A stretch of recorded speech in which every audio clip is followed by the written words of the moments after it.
morning po mga ka-farmers. Ngayon po ay nandito po tayo sa Barangay Capas, Binalonan, Pangasinan, no po.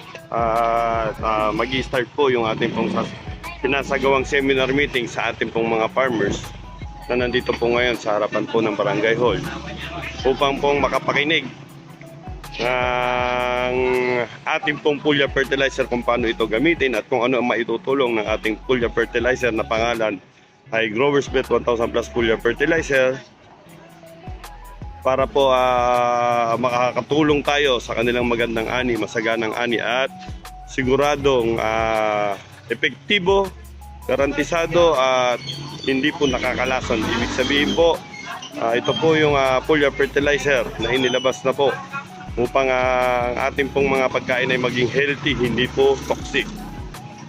So nandito po yung ating mga ka-farmers ngayon, kasama natin sila kagawad. Ako, nag-fill up po ng form para po sa binibigay nating libreng Pulya Fertilizer sa ating pong mga ka-farmers. Sa lahat po ng umattend ay bibigyan po natin ng 1 liter na libre na handog po ng ating CEO na si Arsenio Angangco. Ang ating pong CEO at siya rin po ang ating pong formulator ng ating pong produktong Growers Bet 1000 Plus Pulya Fertilizer. Kasama po namin si Sir Jari at saka si Sir Charlie, ang ating pong marketing assistant. At ako po, si Erickson Sanchez, ang inyong pong marketing director. Nag-a-update po para po sa nangyayari ngayong August 22, 2023, alas 9 po ng umaga.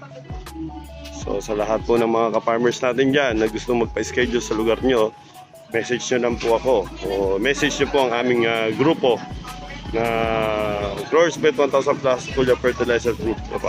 Maraming salamat po. To God be the glory. Thank you po.